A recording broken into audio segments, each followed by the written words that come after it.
Hymns are basically songs of praises. जब हम किसी के लिए प्रेजिंग सॉन्ग गा रहे होते हैं उसको हम हिम्स बोलते हैं। जैसे आपने कभी ना कभी अपने स्कूल्स में, कॉलेजेस में, बचपन में गाया होगा, राइट?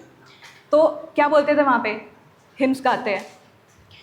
वर्सेस उससे थोड़ा आगे होते हैं। Hymns are generally shorter, verses उससे आगे होते हैं, वो जनरली हिम्स से बड़े होते हैं। हिम्स आपकी मैक्सिमम 10, 14, 15 लाइन्स के अंदर खत्म हो जाती है, ठीक है? किसी को कोई प्रॉब्लम होगी तो बीच में बात करेंगे। क्लास शुड बी डिस्कसिव, डिस्कस करते हुए चलना है। दूसरा आपके हैं वर्सेस। अब ऋग्वेद में हिम्स कितने हैं? हिम्स देखो, इसको लिख लो, सूक्त कहते हैं, ठीक है? I will not be asking कि क्यों हंसी आई। चलो, सूक्त, ठीक है? कितने हैं? 10। Very good. वर्सेस आपके जनरली बिगर सॉन्ग्स होते हैं। ये अराउंड 10। What happened?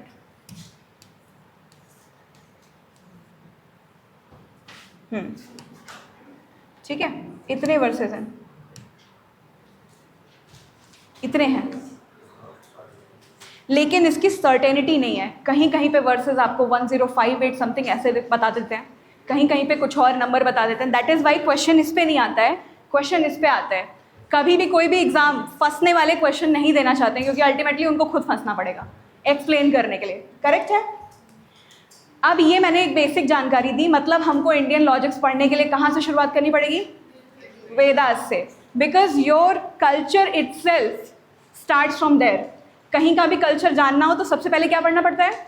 वहाँ का लिटरेचर उठाओगे तो आपको मैक्सिमम चीज़ें वहाँ पे मिल जाएंगी। एक इंटरेस्टिंग बात बताती हूँ, ओल्डेस्ट बुक ऑफ रेसिपी किसी को मालूम है क्या है इंडिया में? Oldest book of recipes, recorded recipes, मनः सोलासा। ये क्वेश्चन आया था यूपीएससी में, मनः सोलासा। Let me right.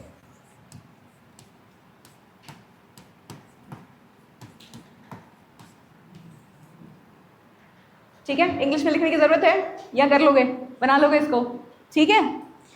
Y are you so much smiling? It's fine, तुम ही से पूछ रही हो। ठीक है, कोई नहीं कोई नहीं। चलो, अब ये बताओ लॉजिक का मतलब क्या होता है? हाँ, अच्छा, मैं कॉमर्स रीजनिंग क्या क्या आंसर दे रहे हो भाई? ठीक है, ठीक है, ठीक है। Anybody else? बोलो बोलो, अल्टीमेटली बोलना ही है। जहाँ मैं खड़ी हूँ वहाँ खड़े होना है फ्यूचर में, हैं? हाँ, ठीक है, वेरी गुड। अब एक बात बोलती हूँ, एक लाइन बोलती हूँ, बताना कैसी लगती है। मैंने परसों एक नया हाईलाइटर खरीदा, अब मैं नेट में टॉप कर जाऊंगी। इलॉजिकल है? क्यों इलॉजिकल है? सेंस नहीं बन रहा है ना? Therefore logic is the art of correct reasoning. अभी आपने आंसर दिया, logic is actually the art of correct reasoning. Indian logic takes a toll on you sometimes, ठीक है, लेकिन इसको बहुत सिंपल लैंग्वेज में पढ़ने की जरूरत है।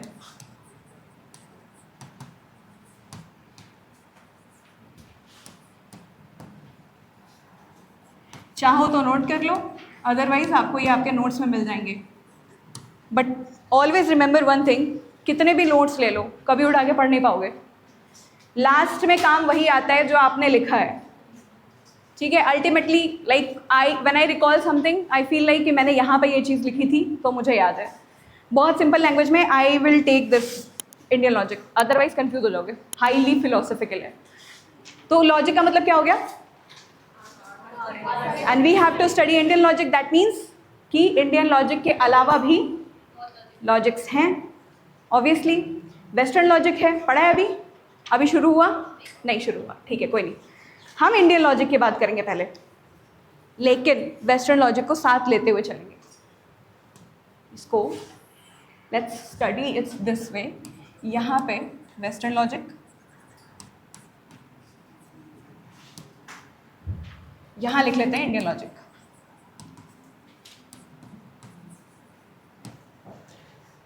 वेस्टर्न लॉजिक की शुरुआत होती है जब एरिस्टोटल ने सिलोजिज्म दिया। डज एनीबडी नो सिलोजिज्म का मतलब क्या होता है? आपके सिलेबस में है, सिलोजिज्म है, फैलेसीज हैं, आपको पढ़ना है, ठीक है? वो वाला जो क्वेश्चंस आते हैं ना, all cats are animals, something like that. तो सिलोजिज्म का मतलब क्या होता है? कुछ भी आंसर करो यार, डजेंट मैटर, मैं क्या तुम्हारा एग्जाम लेने खड़ी हूँ? चलो बताओ। रिलेशन ढूंढना, ठीक है। स्टेटमेंट का कंक्लूजन निकालना। सिलोजिज्म का मतलब कुछ भी, कुछ भी का मतलब कुछ भी। हाँ, सिलोजिज्म का मतलब कुछ भी, सिलोजिज्म। और कोई आंसर करना चाहता है? Last bench? नहीं, चलो मैं बताती हूँ। एक जैसा, हाँ काइंड ऑफ कह सकते हो। जब दो सेंटेंसेस, दो स्टेटमेंट दिए, उससे तीसरा कंक्लूजन निकालना इज सिलोजिज्म, ठीक है? इसीलिए आप मैक्सिमम टाइम देखते होगे, सिलोजिज्म यहाँ पे देख लेते हैं पहले, कि आपके जो सिलोजिज्म वाला पोर्शन है उसमें क्या होता है, 3 सेंटेंसेस दिए होते हैं मैक्सिमम, ठीक है? मैं एक एग्जांपल लूँगी, कोई एक एग्जांपल बताओ, किसी को याद है? कोई कुछ बना सकता है? All dogs are cats. आगे? All dogs are cats. Cats are mouse. एक सीरीज में बनाओ, अलग अलग नहीं। All cats are dogs. All dogs are. हाँ, नोट पे नहीं जाएंगे अभी, अभी सिंपल सिंपल रखेंगे, शुरू कर रहे हैं, पहले अल्फ़ाबेट सीखेंगे फिर सेंटेंसेस पे जाएंगे, ठीक है? हाँ, और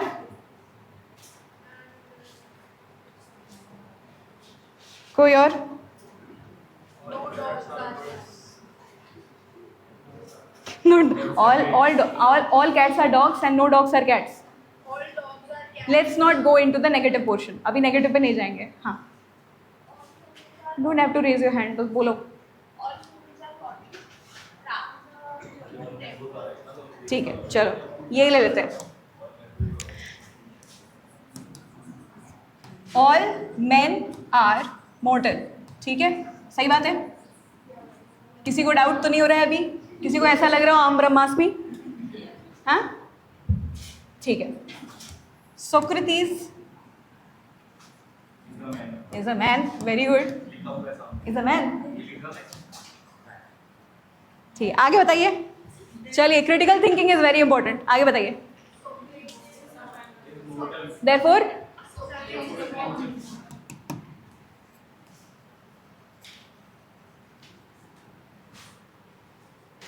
हाँ, ठीक है।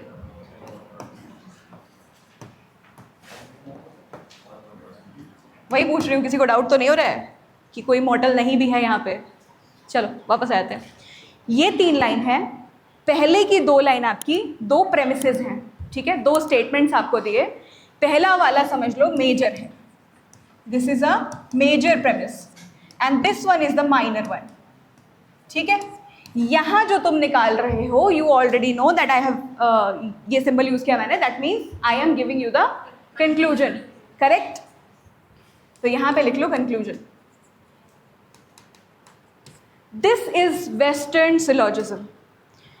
एरिस्टोटल ने बोला कि ज़्यादा मचमच नहीं करनी है, 3 लाइन में कंक्लूजन निकाल के दे देना है। 2 लाइन मैंने बोली, मेजर और माइनर, इसके बाद में कंक्लूजन दे दूंगा, बीच में वाई हाउ ये सब की ज़रूरत नहीं है, ठीक है? This is syllogism. सबने नोट डाउन कर लिया? किसी को कोई यहाँ तक कोई प्रॉब्लम? ठीक है। अब वापस आ जाओ इस पे। इंडियंस ने बोला कि ये 3 लाइन से हमारा काम नहीं चलना है, ठीक है? अगर हमें बोला गया कि धुआं उठ रहा है, इसका मतलब आग है, पर मैं बिलीव नहीं करूँगा, मुझे चाहिए प्रमाण, मुझे चाहिए प्रूफ, मैं देखना चाहता हूँ कि वो आग से ही निकल रहा है या कुछ और है, ठीक है? Just giving you an example. हाँ नो प्रॉब्लम। देखो, सपोज यहाँ पे एक पहाड़ है, सपोज कर लो, ठीक है? ये पहाड़ है, नहीं मुझे नहीं, इधर वो पहाड़ है, आई लुक लाइक पहाड़, आई नो, बट ठीक है, ये एक पहाड़ है, यहाँ पे खड़े हो तुम, ठीक है? तुम्हें वहाँ दिख रहा है धुआं, और तुम्हें अपने दोस्त से कुछ बताना है, तुम्हें देख के कुछ ऐसा क्यूरियोसिटी मन में आ रही है, ह्यूमन हो, क्यूरियोसिटी आएगी। तो क्या क्यूरियोसिटी आ रही है मन में और क्या बताओगे अपने दोस्त को, क्या दिख रहा है? लॉजिक लगाओ, लॉजिक की ही क्लास है। हाँ, ऐसे शायराना अंदाज में नहीं बोलना, लेकिन ऐसे नॉर्मल भाषा में बोल के बताइए, क्या बताएंगे आप? पहाड़ में धुआं दिख रहा है यार, देखो लगता है आग लगी है। करेक्ट है। तुम्हारा दोस्त पूछ रहा है कोई प्रमाण है इस बात का? क्या पता आग ना हो, वहाँ पे फॉग हो, तुम्हें लग रहा है धुआं है। करेक्ट। अब तुम ये बताओ, मैं कोई रहता उसने चूल्हा वूल्हा जलाया हो, आग लग गई हो, है ना? किसी को पता है आग वाला जिक्र कहाँ पे है, कौन सी नॉवेल में है? आपके लिटरेचर से जुड़ी एक बहुत फेमस नॉवेल है, एक बहुत फेमस राइटर हैं, शी इज़ अ फीमेल, और उनकी बुक में ये जिक्र है पहाड़ों में आग का। हाँ, बाकी सभी लोग खा पी के नहीं आए हो यार, इनको थोड़ा लंबा ब्रेक दिया करो। ठीक है, fire in the mountain, correct. ऐसे ही याद करना चाहिए, चीज़ों से रिलेट करके। अगर ऐसे नहीं करोगे तो बहुत ज़्यादा सिलेबस है भाई, तैरते रह जाओगे उसमें। ठीक है, चलो वापस आते हैं। फिलहाल तो अब मैंने बोला कि आग लगी है इसलिए धुआं आ रहा हो, बट मेरे बगल में कोई और खड़ा था, लड़का लड़की हुए, उसने बोला कि यार तुम्हें कैसे पता कि वो धुआं है? ऐसा भी तो हो सकता है कि वो फॉग हो। करेक्ट। जब ऐसा होगा तो मेरा जो लॉजिक है उसमें क्या हो रहा है, अगर वहाँ पे जाके कोई देखे कि एक्चुअल में क्या हो रहा है, आग नहीं लगी है, एक्चुअली आग नहीं लगी है और वहाँ पे फॉग था, ठीक है, इन दैट केस क्या होगा, मेरा जो लॉजिक है उसमें फैलेसी आ रही है। समझ में आ रहा है? मेरे लॉजिक में फैलेसी आ रही है, इसी को हम फैलेसी कहते हैं। फैलेसी को इंडियन लॉजिक के पर्सपेक्टिव से या इंडियन फिलॉसफी में हेत्वाभास कहते हैं। सब आगे लिखवाऊंगी, डोंट वरी, अभी सुनो बस। आज एक इंट्रोडक्टरी क्लास है, छोटा बेस बनाते हुए चलेंगे तो ज़्यादा समझ में आएगा, ठीक है? हेत्वाभास कहते हैं, मतलब you did a false reasoning. तुम्हारा रीजन जो था, तुम्हारी जो रीजनिंग थी, तर्कण शक्ति थी, या तुमने जो तर्क दिया खुद को, वो गलत था। ठीक है, पहला हो गया रीजन। अगर सच में वहां पे आग थी, that means you have given a logical statement. वो आपका कंक्लूजन, आपका जो आपको दिख रहा था पहले स्टेटमेंट, उसका कंक्लूजन सही आ रहा है। और अगर उसमें कोई गलती निकल आती है कि नहीं वहाँ आग नहीं थी, वहाँ पे क्या था, फॉग था, तो उसमें फैलेसी है फिर। ठीक है, चलो अभी देखो इंडियन लॉजिक में ये जो आपका सिलॉजिज्म है, जिसको लॉजिक, वेस्टर्न लॉजिक हम कह रहे हैं, इंडियन लॉजिक में इसको न्याय कहते हैं। Don't go on the words जो आपने पहले पढ़े, उसका लिटरल मीनिंग मत निकालना, यहाँ सिर्फ टर्म्स दिए गए हैं, ठीक है? टर्म्स को वैसे ही याद करना है। अब कंफ्यूज ना हो इसके लिए क्या कर सकते हो, कुछ नहीं, पढ़ना होता है ठीक है, कंफ्यूज ना हो इसके लिए कुछ नहीं करना है, सिर्फ मेरी बातों को ध्यान से सुन लो और कहीं पे नोट डाउन कर लो कि न्याय का लिटरल मीनिंग नहीं समझना है, आसपास की चीज़ों को याद रखना है। न्याय मतलब क्या होता है? Justice. So if I am speaking a statement, how would I be able to justify it? सीधी सी बात है, मैं उस अपनी स्टेटमेंट को जस्टिफाई कैसे करूं, यही बात आपकी लॉजिक में है। If there is a statement, मतलब कोई रीजन है, तो एक कंक्लूजन निकल के आएगा। लॉजिक का जो बेस है वो यहीं से आ रहा है। किसी को कोई प्रॉब्लम यहाँ तक समझने में, कंफ्यूजन, कोई चीज़ नहीं? जहाँ आएगी पूछ लेना, एग्जाम तुम्हें देना है, मैं तो क्या ही है। ठीक है, चलो इंडियन लॉजिक को क्या कहते हैं? न्याय।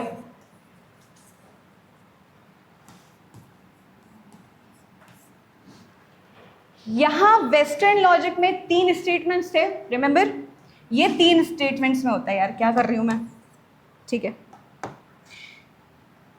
3 स्टेप्स या 3 स्टेटमेंट्स बोल लो, ठीक है? ये 5 स्टेप्स में होता है। इंडियन लॉजिक आपका 5 स्टेप्स में होता है, 5 स्टेप्स या 5 स्टेटमेंट्स, ठीक है? यानी कि यहाँ पे आपको पूरा स्पेस दिया जाता है क्यों पूछने का, प्रमाण देने का, उदाहरण देने का, एक पूरा आपको स्पेस दिया होता है, ठीक है? और क्योंकि 5 स्टेप्स में है तो इसको कहते हैं पंचव्यव, ठीक है? कहाँ पे लिख दूँ? यहाँ पे लिख लेते हो।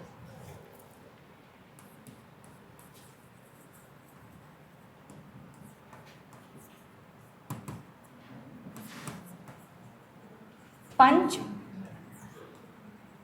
व्यव न्याय।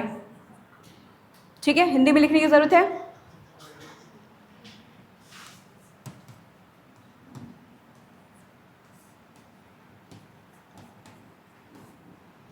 Y? Because there are 5 steps involve. वो 5 स्टेप्स क्या हैं उसका नाम है। और अभी जो मैंने आपको फैलेसी पढ़ाई, कई तरह की फैलेसी होती हैं। लास्ट आपका जो 2025 एग्ज़ाम था, बेसिक क्वेश्चन वहाँ पे पूछा था कि अलग अलग फैलेसीज़ के नेम थे, आपको सामने मैच करना था। बट वहाँ पे कई लोग स्टक हो गए because we generally skip this portion, Indian logic, है ना, बहुत कंफ्यूजिंग लगता है, दैट इज़ वाई। अब देखो ये 5 स्टेप क्या क्या है। ये 5 स्टेप क्या क्या है, पहले ये समझेंगे।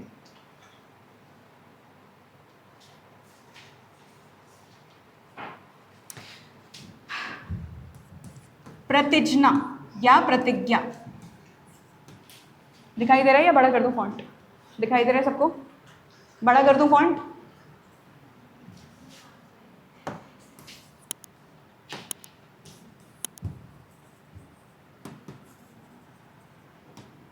या प्रतिज्ञा हिंदी में जो ज्ञ होता है आपका, वो इंग्लिश में क्या बन जाता है? जे और एन। ठीक है, ये है आपका प्रिपोजिशन, इसको कहते हैं प्रिपोजिशन। पहला जो स्टेटमेंट आपने दिया, वो पहला स्टेटमेंट मैंने आपको दिया कि there is fire because there is smoke. ठीक है, there is fire because there is smoke, ये पहला स्टेटमेंट मैंने आपको दिया, वो फायर को देख के, जस्ट इमेजिन। ये आपका हो गया प्रिपोजिशन, मैंने एक प्रिपोजिशन बना दिया। ठीक है, just give me a second, I don't want you to write anything wrong. ठीक है, हाँ ठीक है, वेरी गुड। किसने बताया?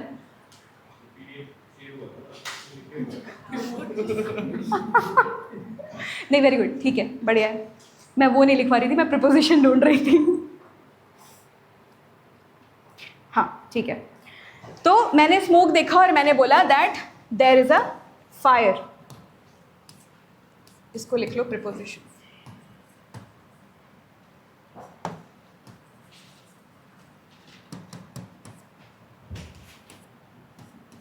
there is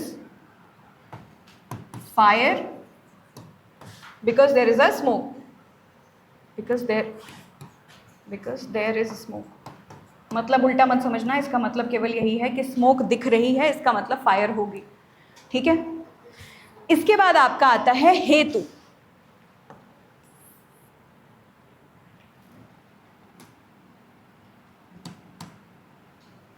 चलो भाई, सॉरी गाइज, हाथ सेट नहीं है इस पे, बेयर विथ मी। ठीक है, हेतु।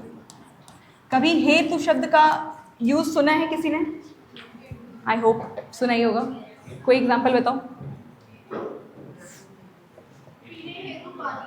वाह, वेरी गुड, किसने बोल दिया?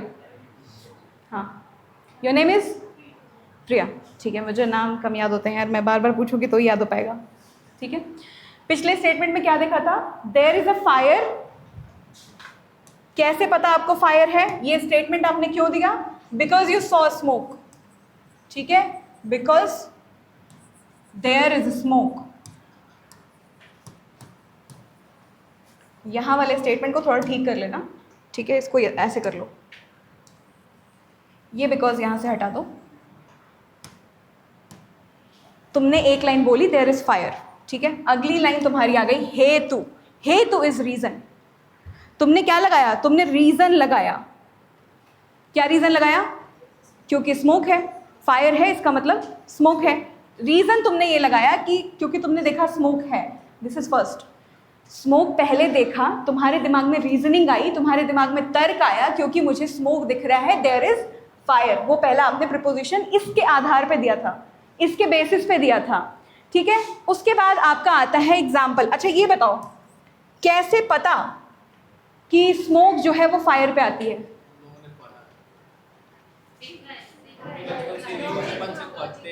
पढ़ते नहीं आए हो, केवल देखते भी आए हो। ठीक है, क्या करते आए हो? देखते भी आए हो। चिल गाइस, सबका एक्सेंट अलग अलग होता है, मैं ऐसे हंसी मजाक करती हूँ, don't you take it, don't get offended, ठीक है? कोई भी नहीं। समझ में आ रहा है सभी को? Very good. चलिए, कैसे पता? क्योंकि आपने कभी देखा है। क्या देखा है? फायर जलती है। तो ये आपका उदाहरण है। You have taken one example. पहला कहाँ देखा होगा? किचन में।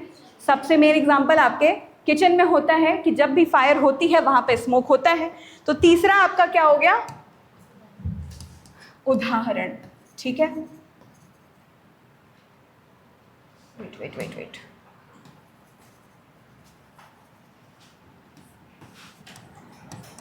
ये स्टेप आपको याद करने पड़ेंगे।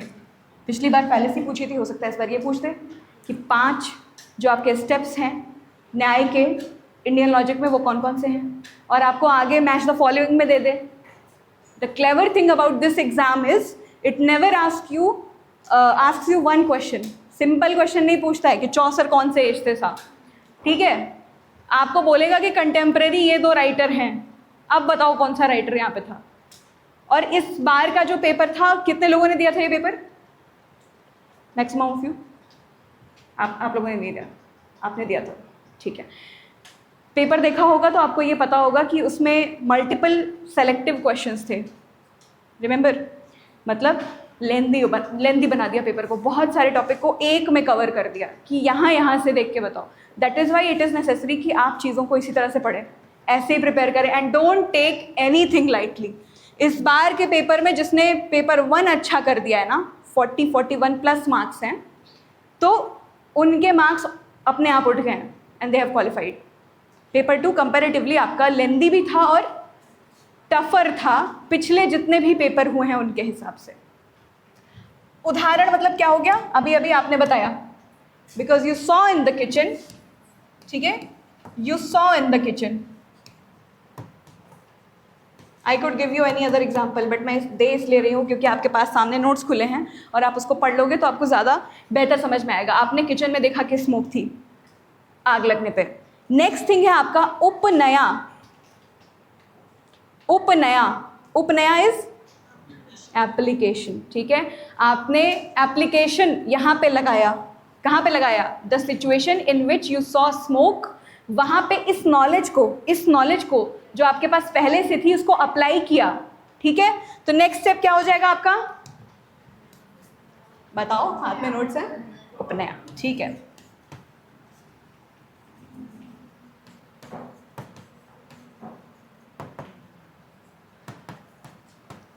Where you are doing what? Application में क्या कर रहे हो?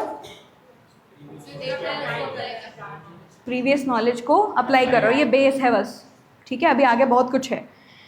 अब इसके बाद आपका अगला आता है निगमना, ठीक है? एक चीज, एक काम और करना, इतने सारे यहाँ पे बैठे हो, मेरे लिए ये कंफर्म करो कि ये सिर्फ उपनया है या उपनयन है? नहीं, नोट्स में मत देखो, कल पूछूंगी। मैं पढ़ाते समय बहुत कंफ्यूज करती हूँ ताकि आपकी क्रिटिकल थिंकिंग बढ़े, ठीक है? मैंने बोल दिया, अगर सपोज मैंने ऊपर नीचे पढ़ा दिए स्टेप्स, फिर क्या करोगे? although I'll not do it, don't get scared, I won't do it, but my take on this is कि आप इस लेवल पे पहुंच चुके हो जहाँ पे आपको अपनी नॉलेज कहीं ना कहीं से अगर डाउट हो उसी वक्त उसको वहाँ पे वेरीफाई कर लो एंड फीड योर क्यूरियोसिटी। जितना ही ऐसा करोगे, दिमाग में अगर नहाते नहाते भी आ रहा है ना कि वो जो माउंटेन में आग लगी थी वो कौन सा नॉवेल है, सब फ़ोन लेके जाते होंगे नो, फ़ोन उठाओ वहीं पे चेक करो पहले। बहुत तेज़ हंसा है, बहुत तेज़ हंसा है, दैट मीन्स कि इसने यहाँ पे ठप्पा लगा दिया। हाँ, ले ही जाता हूँ। समझ में आ रहा है? सॉरी, समझ में आ रहा है सबके? Feed your curiosity at the same time. अभी चेक करो, इसी बात पे अभी चेक करो। You guys have phones, keep your phones on. ये मॉडर्न क्लासेस हैं, ऐसा नहीं है कि मैंने ये बोला है कि आप अपना फ़ोन ऑन नहीं करोगे। चेक।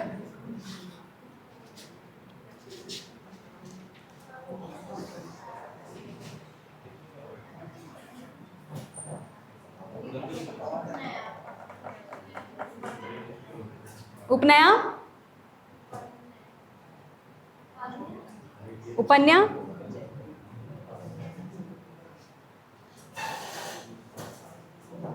उपनयन, नयन, एन है, एन ए वाई है। चलिए टास्क दे दिया आपको, कल आइएगा लेके इसको, उपनयन ही है, फिर भी कल तक का टाइम है। चलो नेक्स्ट स्टेप क्या है, निगमन। ये क्या किया मैंने, समथिंग बैड हैपेंड, अच्छा हाँ ठीक है, ये नेक्स्ट पे आ जाते हैं।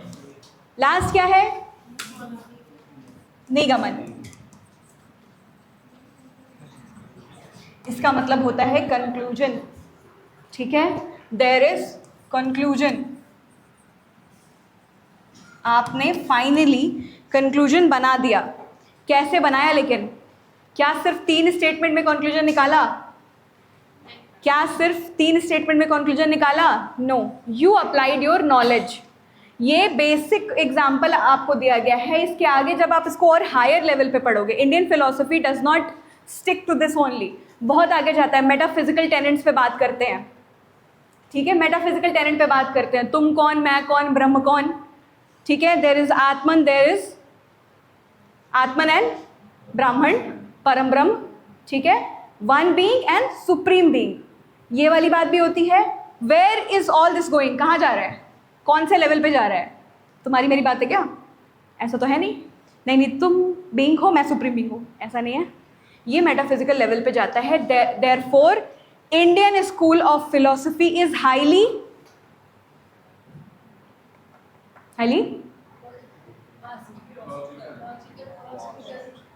Indian school of philosophy is highly philosophical, spirituality की तरफ जाता है।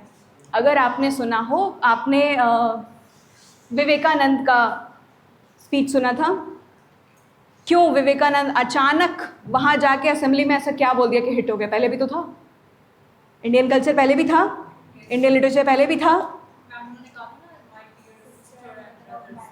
नहीं, ये तो एड्रेस वाली लाइन है, इसके अलावा मेन कंटेंट पे आओ, क्या बात की थी ऐसी?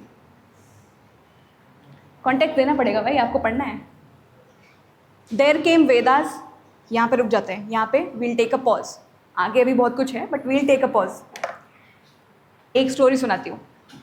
कितने लोगों को पता है इंडो आर्यंस कहाँ से आए?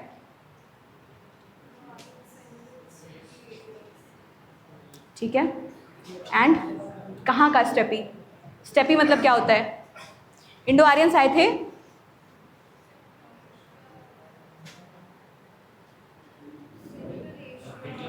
तीन थियरीज हैं, नहीं हिटलर का रीज़न अपने यहाँ पे था कि हम प्योर ब्रीड हैं, आर्यंस हैं, बट वहाँ से नहीं आए थे एग्जैक्टली, ठीक है, केवल जर्मनी से नहीं आए थे। जर्मनी से कहाँ गए थे ट्राइब्स? अच्छा चलो ये बताओ, जर्मनी की ट्राइब कहाँ थी? और अच्छा वो कह रहे रशिया से आया था, आप कह रहे हो जर्मनी से आए थे, और कोई जर्मन ट्राइब और कहाँ सुना है आपने? कौन सी ट्राइब है?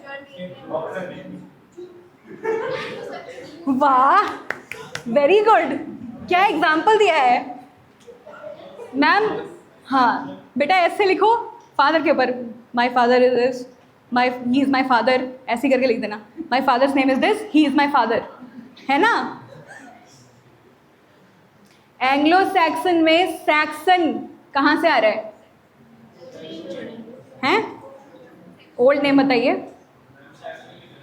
सैक्सनी, सैक्सनी जर्मनी, जर्मनी का ओल्ड नेम है सैक्सनी, ठीक है, उस जगह से आपके सैक्सन्स आए थे।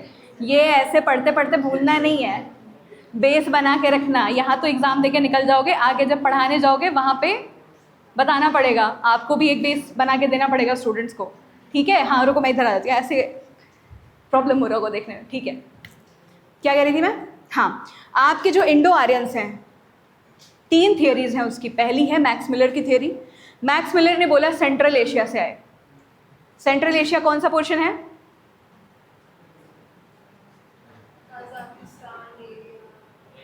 इजिप्ट, ईरान, हाँ अरे यही तो है सेंट्रल एशिया, यही वाला अपना यही जिया जरा के बगल वाला एरिया है। नहीं, मैक्स मिलर की थियरी, मैक्स मिलर ने बोला कि सेंट्रल, अच्छा हम क्यों बात करते हैं आर्यंस के आने की?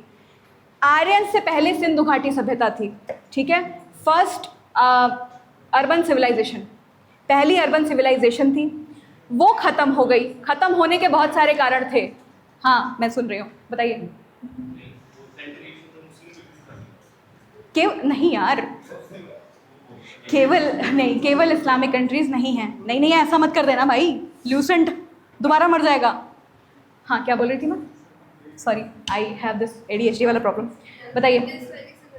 इंडस वैली सिविलाइजेशन ख़त्म हुई, क्यों ख़त्म हुई? जब इस पर स्टडी की जाती है तो कहा जाता है कि पहले मैक्स मिलर ने बोला इंडो आर्यंस आ गए, उन्होंने अटैक कर दिया। जैसा कि हम उधर भी पढ़ रहे थे, रिलेट करके चलो, वहाँ पढ़ रहे थे ना, ब्रिटिश वाले, ब्रिटेन के हिस्ट्री में भी आपने पढ़ा होगा कि वाइकिंग्स अटैक कर रहे थे, कभी कोई और ट्राइब अटैक कर रही थी। Remember, in the same manner max Miller said कि ये जो आपके सिंधु घाटी सभ्यता के लोग थे, उनके ऊपर किसने अटैक कर दिया? आर्यंस बाहर से आए और अटैक कर दिया। लेकिन ये थियोरी फेल हो जाती है, क्योंकि दिस इज़ नॉट पॉसिबल कि अलग अलग वेव्स में जो आर्यंस आ रहे हैं। ऐसा नहीं हुआ कि एक दिन बोला कि चलो वहाँ चलना है, आज 1 लाख लोग उठो, चलो चल के अटैक करना है, ऐसा नहीं हुआ था। दे केम इन टू वेव्स, कई बार में आए थे। तो इट्स नॉट पॉसिबल कि इतनी बड़ी सभ्यता जो पहले से ही अपने चरम पे थी, एकदम मैच्योर एज में थी, वहाँ पे आके वहीं के लोगों को हरा दें, ऐसा पॉसिबल नहीं था। ठीक है, तो अब इसके बाद दूसरी थियरी आई। दूसरी थियरी थी BG तिलक की, बाल गंगाधर तिलक। उन्होंने बोला कि इंडो आर्यंस सेंट्रल एशिया से नहीं आए, इंडो आर्यंस आए कहाँ से? European Arctic region. We all know about Arctic region. क्या स्पेशलिटी होती है आर्कटिक रीजन की? हाँ, तेज बोलो, इसमें क्या डरना है? ठंड होती है, जम जाओगे, वहाँ पे प्रॉब्लम होगी। वो लोग थे एनिमल हस्बेंड्री करने वाले, पशुपालक थे। ज़्यादा हिंदी हो गई? नहीं ना, जाननी पड़ेगी हिंदी भी। पशुपालक थे, एनिमल हस्बेंड्री करते थे, वैसे ही उनका जो लाइफ था, सर्वाइवल था, वो चलता था।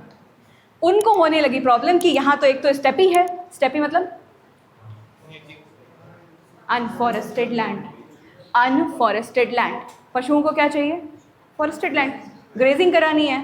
तो उनके साथ प्रॉब्लम ये थी कि एक तो ठंडा है, बहुत ज़्यादा ठंडा है, और तब हीटर नहीं था ना, तब गीज़र नहीं था। तो उनको लगा साउथ चलो, हम बहुत नॉर्थ में हैं, नीचे चलो, साउथ के साइड में चलो, ताकि वहाँ पे क्लाइमेट अच्छा है। तो कुछ लोग पहले आए होंगे कि हाँ चलो उधर चलते हैं।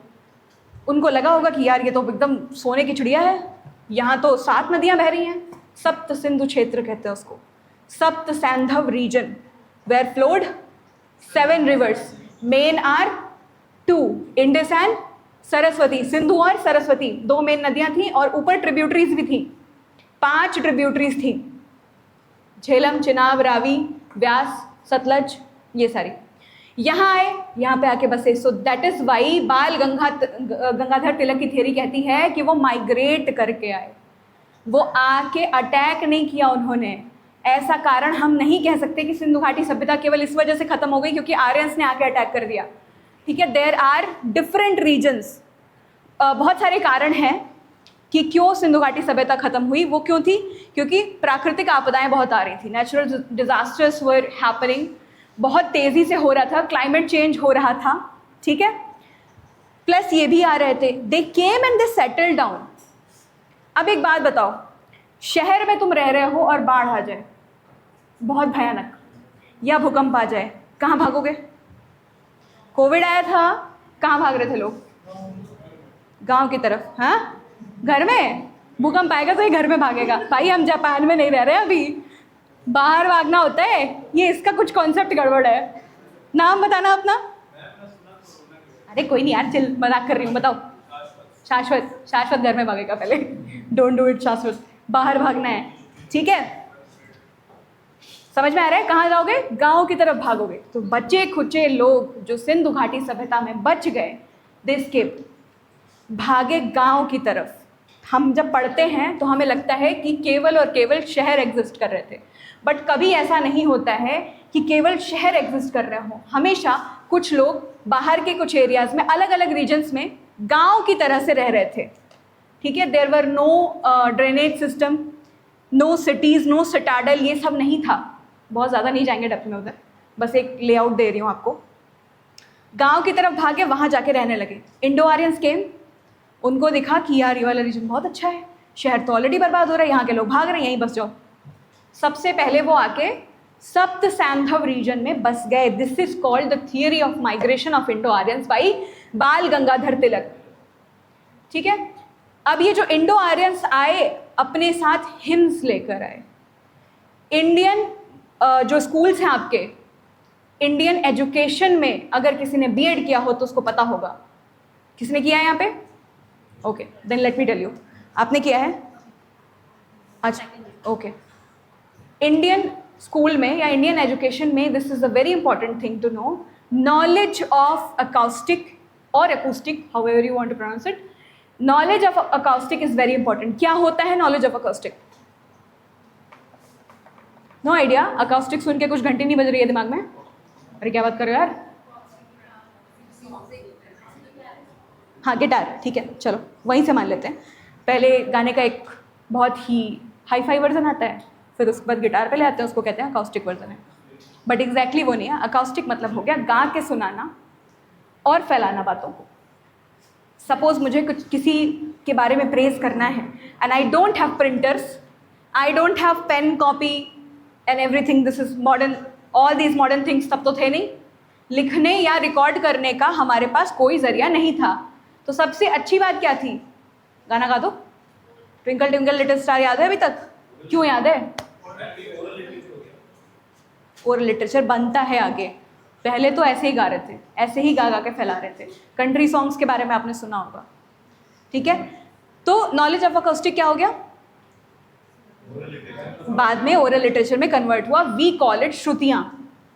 These are important terms. I am not just telling you story. ये पूछा जा सकता है, हाउ मेनी श्रुतियाँ आर देयर इन ऋग्वेदास? अभी बताया. श्रुतियाँ बोल लो, सुक्त बोल लो, एक ही बात है. ऋचाएँ भी बोली जाती हैं. 10. श्रुति टेक्स्ट और स्मृति टेक्स्ट, दो तरह के टेक्स्ट हैं आपके इंडियन लिटरेचर में. दो तरह के. पहला है श्रुति टेक्स्ट, मतलब वो पहले ओरल लिटरेचर के फॉर्म में था, गाकर बोलकर याद करके उसको रिकॉर्ड किया जा रहा था. बाद में वेद बिकेम संहिता, मतलब वेदों को कंपाइल, संहिता या संहिता.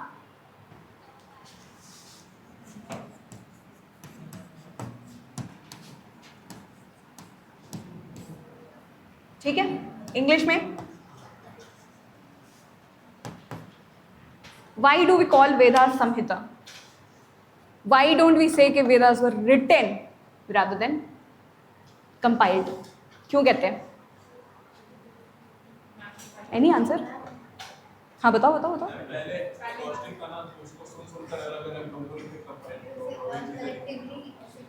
Very good. यही रीज़न है. पहले इंडो आर्यंस आए, अपने साथ हिम लेकर आए. They had this knowledge of acoustic कि अगर हमको किसी को कुछ पढ़ाना है, बताना है, कुछ मैसेज पहुंचाना है तो क्या करना चाहिए? गा के. बोलो. हाँ ठीक है. ओरल फोक सॉन्ग्स, बैलेड आपके सबसे बड़े एग्जाम्पल हैं. तो उसी ट्रेडिशन में इंडो आर्यंस अपने साथ हिम्स लेकर आए. Later on those hymns were compiled in Vedas and the oldest Veda is Rigveda. हाँ, ये श्रुति के अंदर आएगा. क्यों? श्रुति मतलब सुनना. स्मृति मतलब होता है मेमोरी. नाम से ही समझ में आ रहा है. तो जब मैंने कोई चीज़ आपको बोलकर बताई, आप घर गए, कुछ दिन आप वहाँ पे, मतलब यू टुक अ लीव, आप घर गए, आपने मेरी बात, मेरी कही हुई बात को याद किया. You pondered upon it and then you wrote something about it. कुछ लिखा, एक टेक्स्ट बन गया. एक लाइन बताती हूँ, आपने रामायण में सुना होगा, होई है वही जो राम रचि राखा. ठीक है. टेक इट एज टेक्स्ट की तरह समझो बस. ठीक है. तुम्हें नहीं समझ में आया, अफोरिस्टिक लाइन है ना. अफोरिज्म क्या होता है? I will keep asking questions.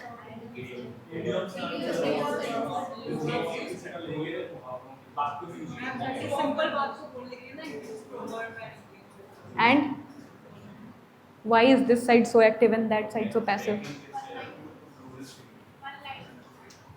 हाँ ठीक है. और कोई अफोरिज्म? आप ही से पूछ रहे हो. अच्छा, अफोरिज्म नहीं पता? बेकन एफोरिस्टिक एसेज लिखता था, क्यों?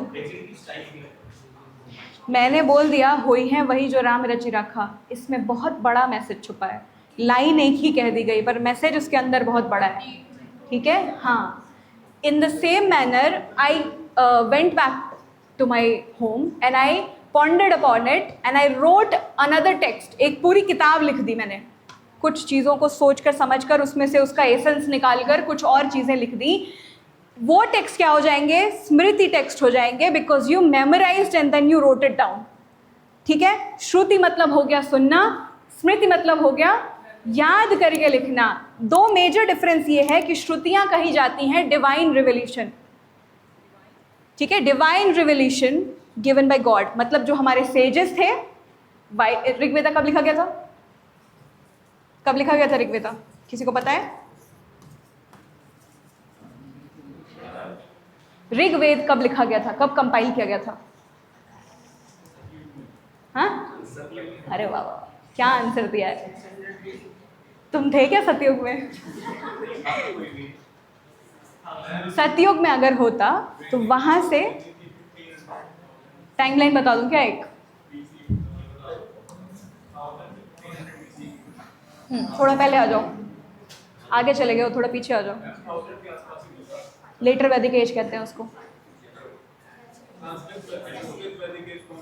हाँ,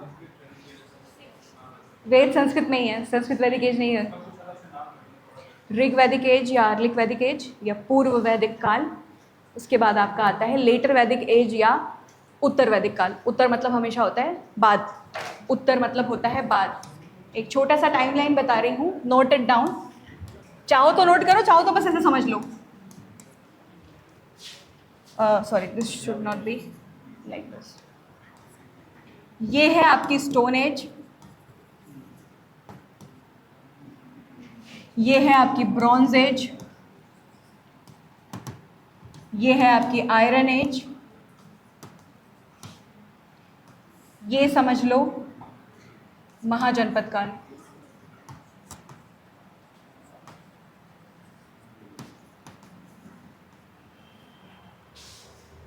इसके बारे में ज़्यादा जानकारी नहीं मिलती है क्योंकि you do not get written evidences है, लिखने के साक्ष्य नहीं मिलते हैं कि कुछ लिखा गया हो, ऐसा हमें जानकारी में नहीं है। कुछ भी लेख अभिलेख, ठीक है, कुछ नहीं मिलता है।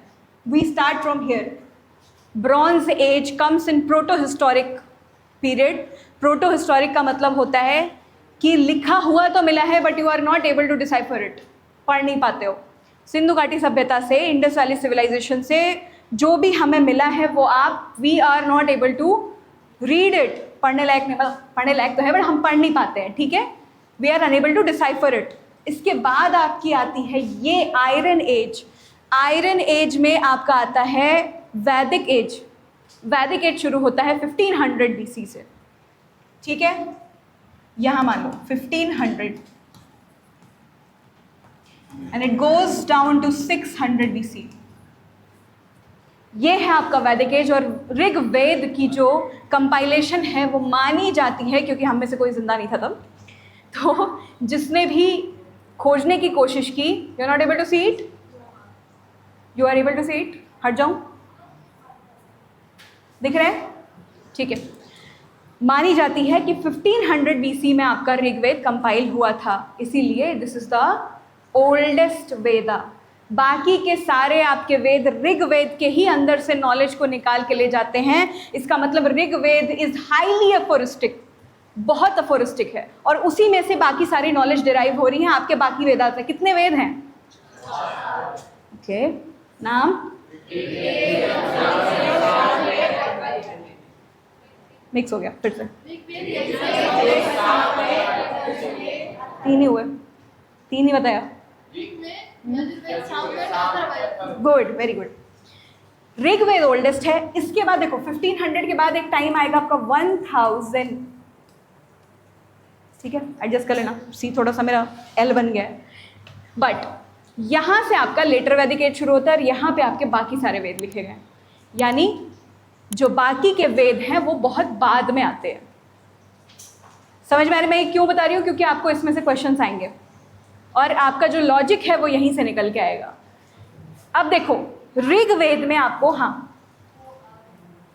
Rigved is from 1500 BC to 1600. नहीं, that's an age I told you.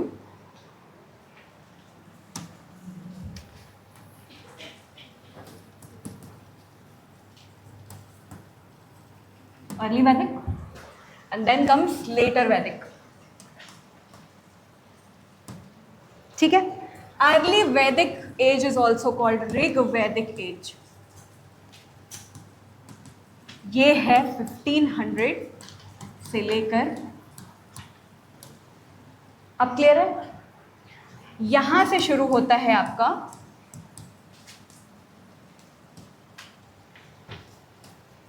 इस जगह पे केवल ऋग्वेद आएगा,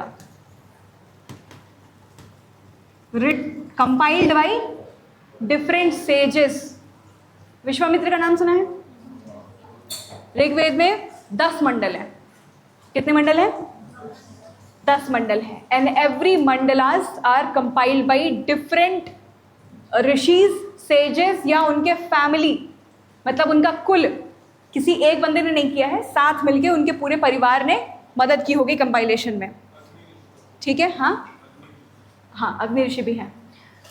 नाम लिखवाने की आपको ज़रूरत नहीं है, अदरवाइज मैं लिखवा सकती हूँ। पहला मंडल मधुचंदा ने लिखा है, दूसरा मंडल गृत्समद ने लिखा है।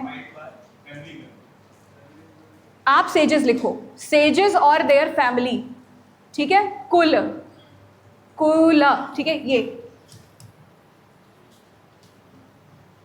सेजेस और देयर फैमिली, बट मेन ही याद रखने होते हैं। यहाँ आपको डेप्थ में जाने की जरूरत नहीं, क्योंकि आपसे क्वेश्चन पूछेगा नहीं। That is why I am not making you write it down कि कौन कौन से मंडल किसने लिखे हैं। मैं बस आपको बता रही हूँ कि 10 मंडल हैं और लिखे किसने हैं, अलग अलग सेजेस ने कंपाइल किए हैं। ये बात याद रखना, मैं बार बार कंपाइल पे फोकस कर रही हूँ क्योंकि ये लिखा किसी ने नहीं है, ओरल टेक्स्ट था पहले, श्रुतियों के फॉर्म में था। ठीक है, ओरल टेक्स्ट मतलब श्रुतियों के फॉर्म में था। दैट इज वाई ऋग्वेद को श्रुति टेक्स्ट भी कहते हैं। ठीक है, श्रुति टेक्स्ट को बाद में कंपाइल किया गया, बहुत बाद में कंपाइल किया गया। यानी अगर मैं कह रही हूँ कि 1500 BC में कंपाइल किया गया, इसका मतलब रहा कितना पहले से होगा? जस्ट इमेजिन, काफ़ी पहले से रहा होगा। Exactly.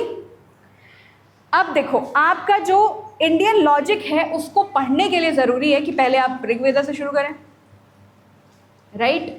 Rigveda was highly on other Vedas. Rigveda में आपको एक तरीका बता दिया गया कि आपको इसकी प्रार्थना करनी। सपोज वर्षा हो, इसके लिए ज़रूरी है कि आप इंद्र की प्रार्थना करें।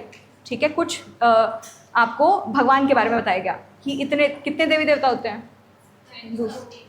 33 करोड़, 33 कोटि, करोड़ नहीं कोटि होता है।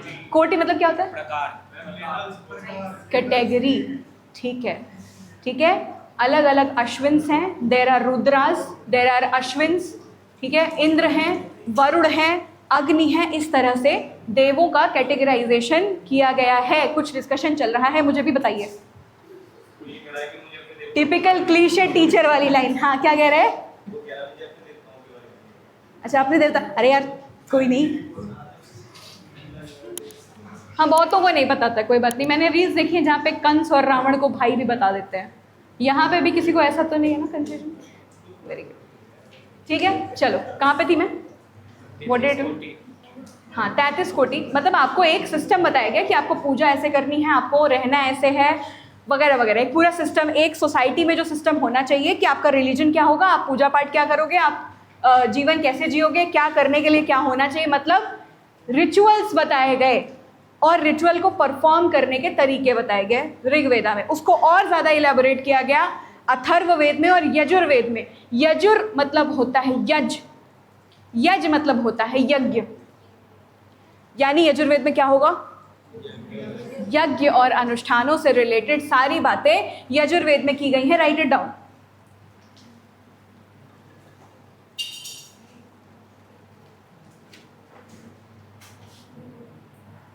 यजुर मतलब यज्ञ, ऐसे याद रखोगे तो याद रहेगा।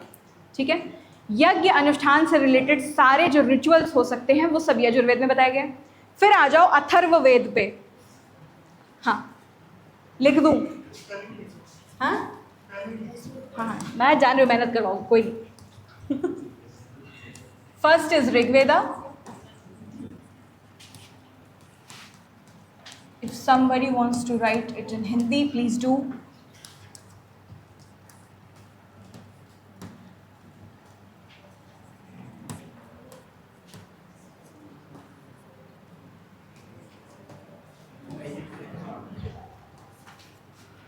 Why is Samved famous? और Samved is famous for what? किसी को मालूम है? Becomes, हाँ, बेस है. फॉर्मुलेशन बाद में हुआ है, बहुत बाद, अमीर खुसरो के टाइम पे हुआ है फॉर्मुलेशन बेसिकली, बट बेस है, यहीं से निकल के आ रहा है. It's called book of music. Samaveda, yes, Samaveda is called book of music. ठीक है, बुक ऑफ चैंट्स भी कह देते हैं कहीं कहीं पे. नेक्स्ट इज, वेरी गुड,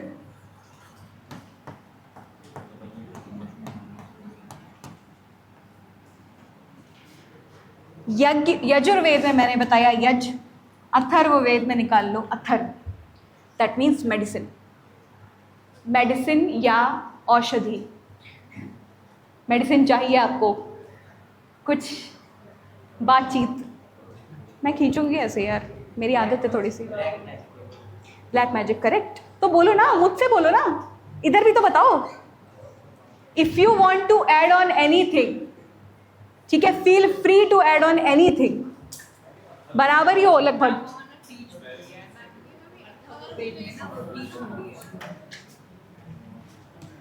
लगा दिया. ठीक है, चलो. अथर्ववेद में देयर इज जादू टोना तंत्र मंत्र. जादू टोना तंत्र मंत्र औषधि, मतलब ये ज़्यादा मैटर्स पे बात करता होता है अथर्ववेद. बट ये सारे लास्ट के जो ये बात के जितने तीनों है ना, ये ऋग्वेद में से ही निकल के आ रहे हैं. For a very long time Atharvaveda को कंसिडर भी नहीं करते थे वेद, कि नहीं इसको वेद वाली कैटेगरी में नहीं रखेंगे. प्लैनेट्स में से निकाल दिया ना एक को.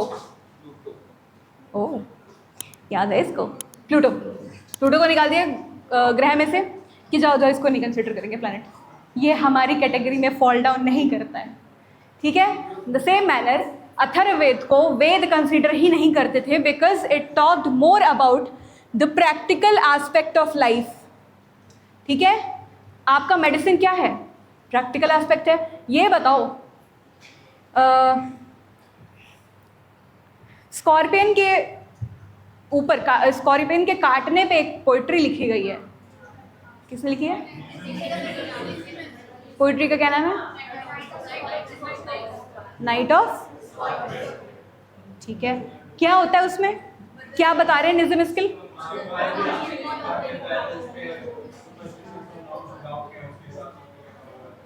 ठीक है, हाँ तब ठीक है, तब पेट्रोल नहीं था ना. ऐसे तो अभी आज मधुमक्खी काट ले, स्कॉर्पियन काट ले, तो अरे यार पेट्रोल लगा दो ठीक हो जाएगा. हमारे अलग ही चलता है इंडियंस का. पंखा नहीं चल रहा है, अच्छा पेन निकालता हूँ, ऐसा ढकेलूंगा चल जाएगा, है ना. Atharvaveda, come back. Atharvaveda talked more about the practical aspects of life. ठीक है, इसीलिए इसको काफ़ी समय तक ऐसा कहते थे कि नहीं इसको वेद कंसिडर नहीं करें. बट इट डज लेटर, हमने ऐड कर लिया. इसका मतलब क्या हो गया? ऊपर के ये जो तीनों हैं इसको वेद त्रयी कहते हैं.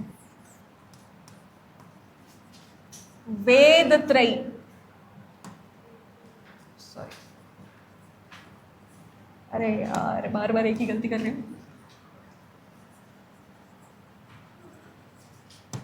ठीक है, क्या कहते हैं? फिर से बताओ. वेद त्रयी कहते हैं. ठीक है,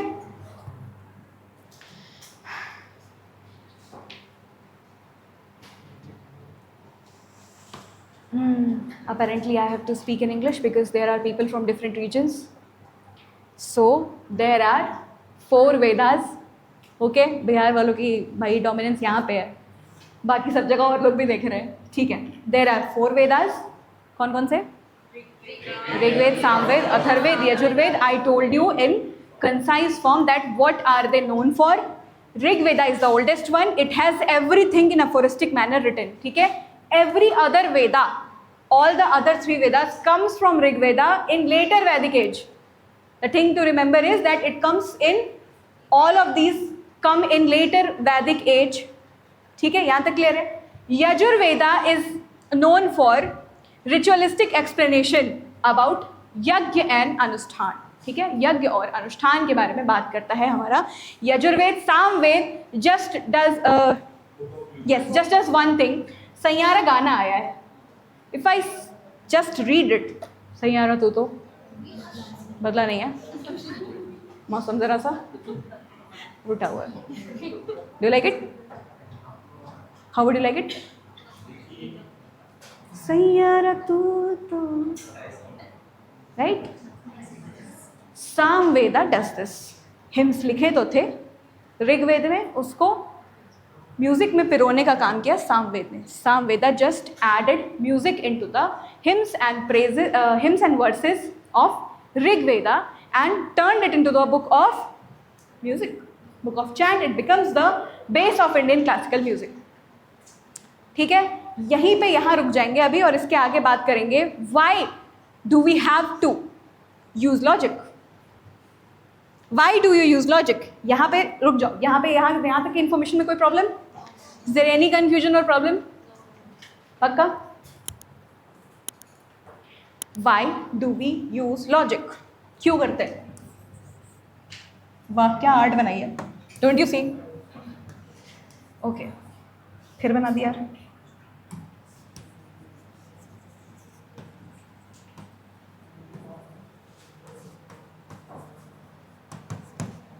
क्यों करते हो? सिंपल क्वेश्चन है.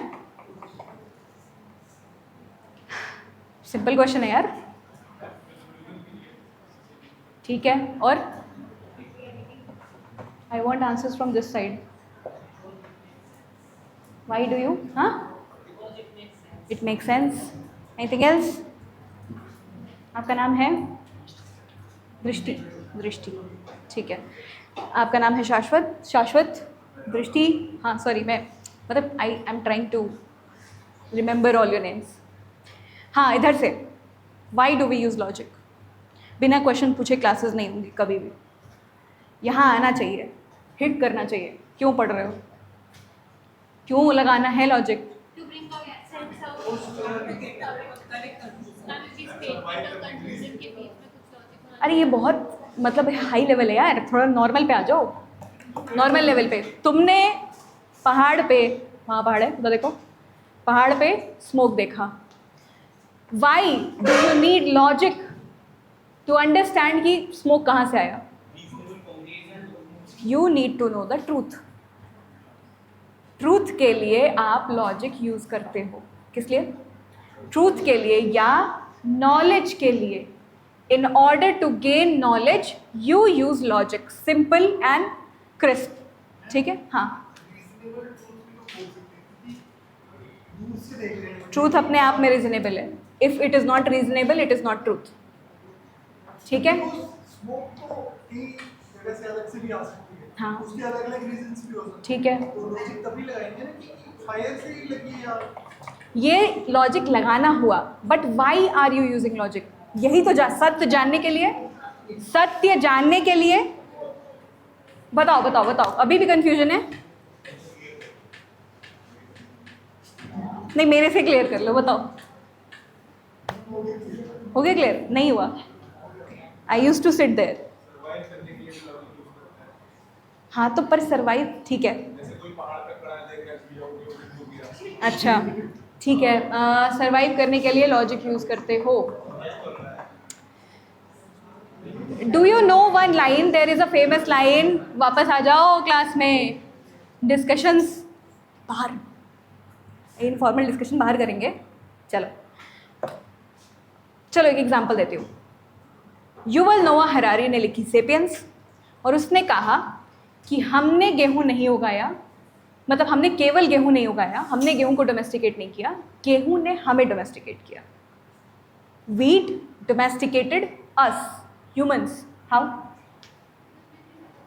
Because we think about our needs. बताइए बताइए बताइए. Backbenchers are always enthusiastic. I want the answers.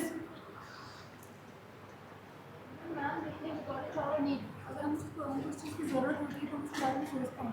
I think ठीक है, वन आंसर के. सबसे पहले नीड ही पूरी करी, सबसे पहले नीड भूख होती है ना. बट मैं ये क्यों कह रही हूँ कि गेहूं ने डोमेस्टिकेट किया. नीड तुम्हारी थी, तुमने गेहूं उगाया.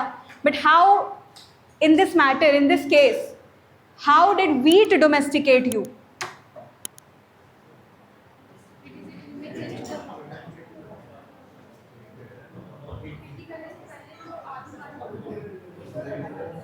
Quite quite quite.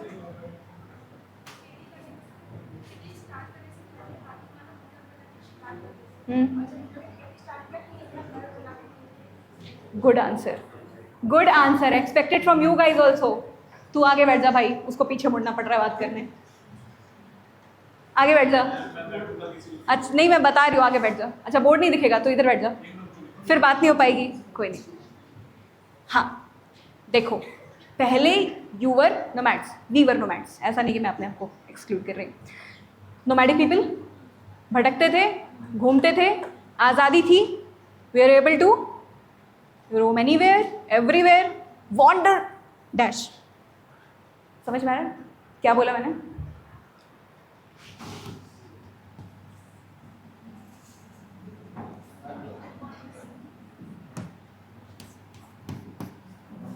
किसी को पता है क्या है? हाँ ठीक है, वॉन्डरलस्ट के बारे में बात हो रही है. तो हम ऐसे थे, जब हमने गेहूं उगा लिया तो हमें लगा अब तो भटकने की ज़रूरत है नहीं. We do not have to roam here and there. We can settle down. Ultimately wheat did this to you. Wheat did this to you. You settle down because of wheat. That is why this line comes that wheat domesticated us. मैं थी logic पे, मैंने आपसे पूछा था logic क्यों लगाते हैं. इसका आंसर ये है कि लॉजिक आप लगाते हैं, we use logic to find the truth. ठीक है, सत्य को जानने के लिए. एंड सत्य एंड नॉलेज, सत्य और ज्ञान ऑलमोस्ट सिमिलर चीज़ है. ठीक है, ये इंपॉर्टेंट टर्म्स हैं.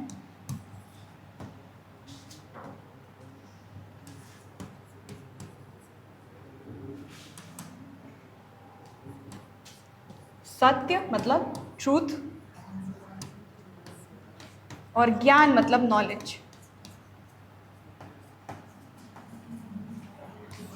इसका मतलब आपने अभी पढ़ा कि इंडियन लॉजिक को न्याय कहते हैं, that to 5 step logic. Correct. पंच व्यव न्याय. ठीक है, पंच व्यव न्याय. Why do you use it? To get truth, to get knowledge. ठीक है. What kind of a knowledge is supported by Indian logic? किस नॉलेज की बात करता है इंडियन लॉजिक? Experiential knowledge. ठीक है, Indian logic mainly talks about experiential knowledge. Write it down.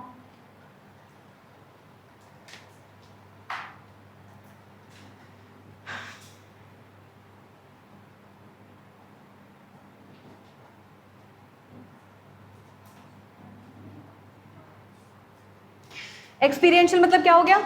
What do we mean by experiential?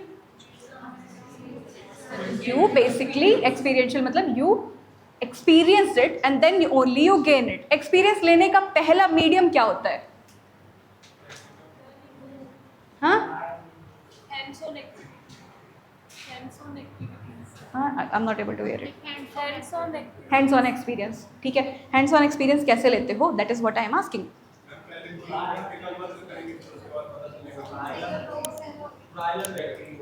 To go through the situation. और basic level पे आ जाओ. How do you know this is a pen? How do you know this is a pen?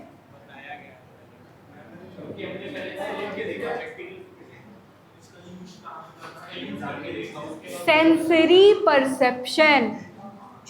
Sensory देखा, पहले ही बोल रहा था वो, बस मुझसे नहीं बोला था, तेरे से बोला था.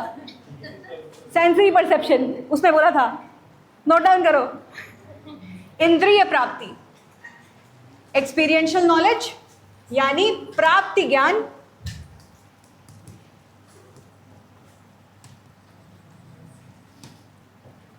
Something is wrong in this.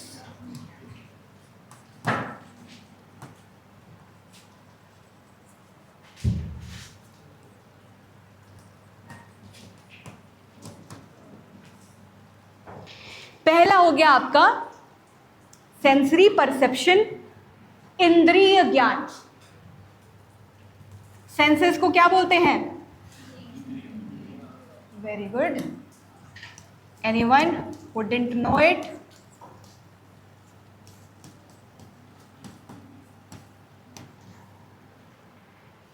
ठीक है, पहला एक्सपीरियंस कैसे होता है आपको? सेंसेस के थ्रू।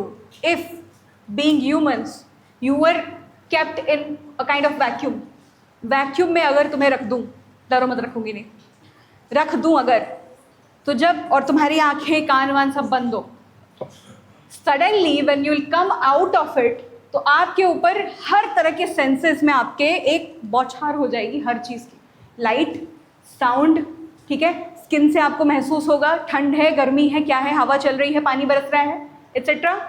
सही बात बोल रही हूँ? और बताओ एग्जाम्पल्स हो। कितनी सेंसेस होते हैं? कौन कौन से?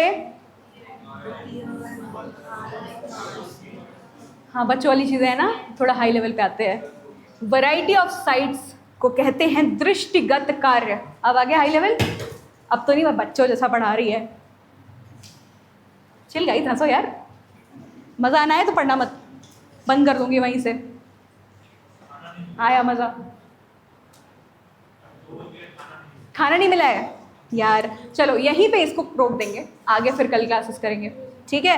तो पहला है आपका, हाँ अभी नहीं रोक रही हूँ पहला है आपका वैरायटी ऑफ साइट्स, यानी कि सेंसेस ऑफ साइट, जिसको कहते हैं दृष्टिगत। भूख लग गई, ज़्यादा भूख लग गई।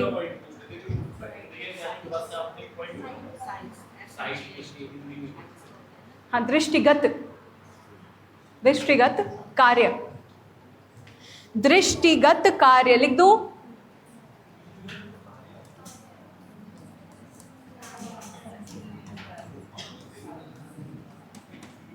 दृष्टि मतलब क्या होता है?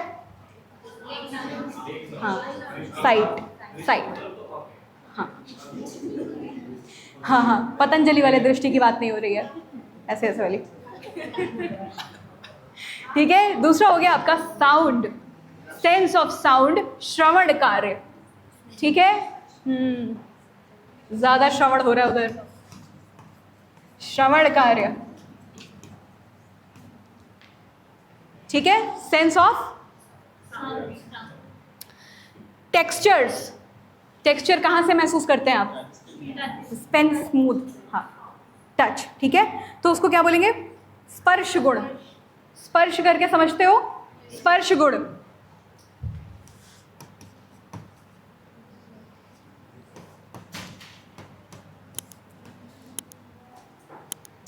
इसके बाद आपका आता है स्मेल, सेंस ऑफ, वाह, सुनो, याद रखना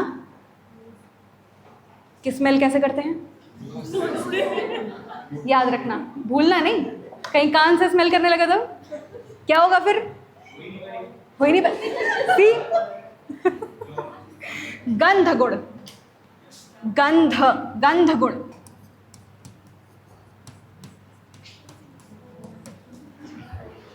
ठीक है। And after it comes taste, रस गुण। इंग्लिश लिखूं? इंग्लिश में लिख दूं? English translation. Sense of smell, sense of smell, ठीक है, लिख लो। इसके बाद आता है आपका sense of taste, sense of tasting. पानी आ गया होगा मुंह में। अब ये क्या है? ये सारी चीजें पहला बेस बनाती हैं आपके एक्सपीरियंशियल नॉलेज का, ठीक है। सबसे पहले ऐसे ही समझ पाते हो, देखकर, सुनकर, टेस्ट करके, स्पर्श करके, ठीक है। इसके बाद आपका आता है इंट्रोस्पेक्शन। ये पहला मैंने आपको बताया सेंसरी परसेप्शन, दूसरा आ जाएगा इंट्रोस्पेक्शन। और क्योंकि अभी सबको भूख लगी है तो मैं सोच रही हूँ कि आपको यहाँ पे यहीं पे क्लासेस को रोक दिया जाए, इसके आगे विल स्टडी आगे। ठीक है, पढ़ाऊँ या रुक जाऊँ?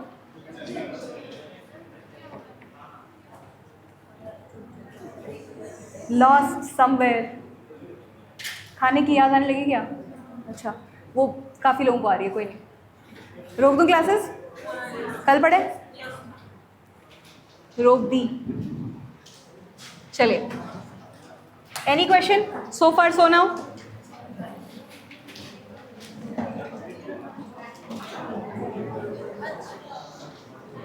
अरे रुको रुको, अभी जाने नहीं दूंगी, 1 मिनट बात करेंगे फिर ही जाने दूंगी। खा लो आराम से, कोई नहीं। शाश्वत खड़ा हो गया, जा ही रहा हूं मैं बस, अब मत पूछना, बैठ जाओ। पूछना है कुछ? इंडियन लॉजिक को क्या कहते हैं हिंदी में? What is the term for Indian logic? कितने स्टेप्स में होता है? वेस्टर्न लॉजिक कितने स्टेप में था? क्या कहते थे? 5 स्टेप्स कौन कौन से हैं?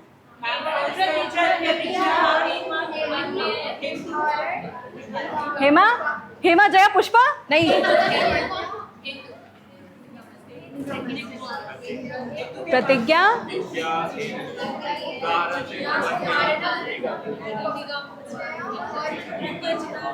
इधर बताना, इधर इधर बताओ।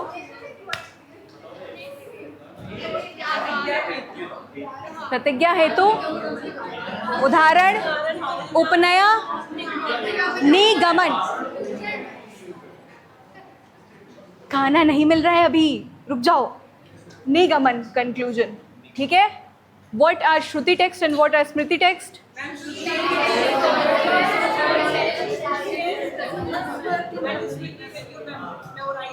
हाँ हाँ, वही वाला, बारी बारी। श्रुति टेक्स्ट, आपसे पीछे कोई नहीं है, आप बताओ। श्रुति टेक्स्ट?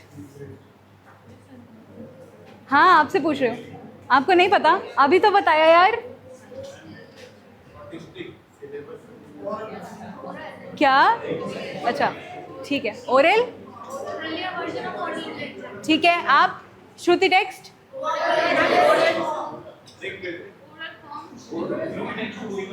मैं उदाहरण थोड़ी पूछ रही हूँ, श्रुति टेक्स्ट क्या होता है ये पूछ रही हूँ। हाँ ठीक है, बट सही है, आंसर सही है। स्मृति टेक्स्ट?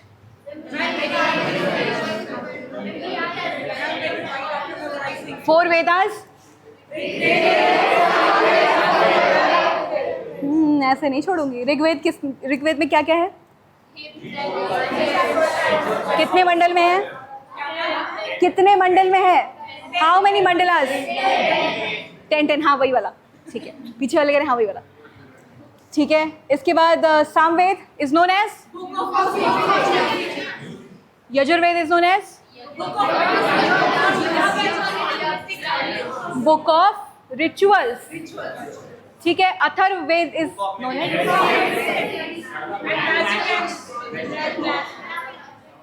जादू टोना तंत्र मंत्र और basically medicine, practical aspect of life की बात करता है। वेरी गुड, सब याद है।